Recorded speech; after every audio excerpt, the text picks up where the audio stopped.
Le sport que je préfère, c'est le sport solitaire. Mais, dans le village de mon enfance, un toubib de passage proposa aux enfants de mon âge la découverte du haïkido en séance collective. L'idée fut effleurée de nous y inscrire, mais l'idée ne fut pas suivie de l'effet. Peut-être fallait-il trop cher payer. Quoi qu'il en soit, le sport que je préfère, c'est le sport solitaire. Un peu plus grande, le prochain toubib me conseilla de faire du rugby. Mais dans nos villages, aucune équipe de mon âge n'avait à ce jour vu le jour. Ma mère de mon côté aurait, de son côté, pardon, mais de mon côté aussi, ma mère de son côté aurait souhaité me voir sauter en parachute. Mais j'avais le vertige. Et merci les cieux, aucun avion ni hélicoptère n'était là pour faire l'affaire. Pourtant ça, c'est un sport solitaire. Plus solitaire que la bicyclette où on montait à 3 pour faire plus de poids en descendant la pente qui finissait la rue. Plus on est lourd en descente et plus ça va vite, non? Et plus on est nombreuse dessus et plus c'est excitant aussi. Ça tombait bien, on n'avait qu'un vélo pour 3, celui de la fille du toubib. Jusqu'au jour où on a percuté un autre vélo.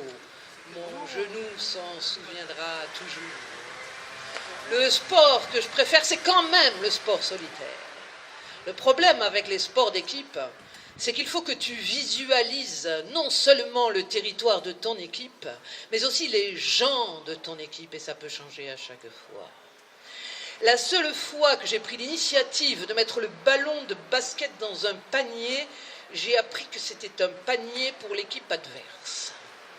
Là, j'ai abandonné toute tentative d'initiative active au nom du collectif.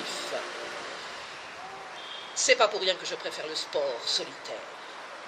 Quand il s'est agi plus tard de décider le rôle à prendre dans l'équipe de hand, j'ai pris celui de goal. Au moins, je savais où était ma place.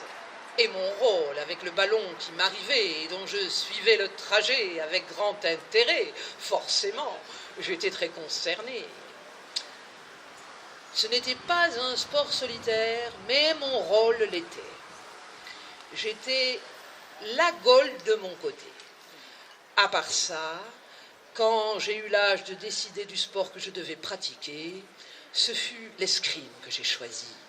Et c'était Geneviève Page qui me permettait d'y croire, la comédienne qui jouait dans un film qui passait à la télé, un film de cap et d'épée, que le curé de mon village nous permettait de regarder dans la seule télévision que je connaissais à l'époque. Mais l'escrime, c'est du théâtre aussi, du jeu 2 à 2, contre à contre, et en fait, dans la compète, on ne sait jamais vraiment qui a gagné, qui a perdu, et d'ailleurs, on s'en fout. Bref, c'est comme avec le slam, sauf qu'avec le slam, ça n'a rien à voir. Le slam, c'est des égaux qui se mettent en scène, entre égaux aussi, mais entre égales aussi, et notre ballon commun, notre épée, notre fleuret, c'est le sens et c'est le son de nos mots, de nos amours, de nos passions, de nos raisons, de nos vies, de nos expériences et de notre silence mis en mots. Et pour la première fois, j'appartiens à une équipe de solistes, jongleurs et jongleuses, solitaires de mots, unis et réunis grâce à Seb Seb et Pilote. Merci à eux.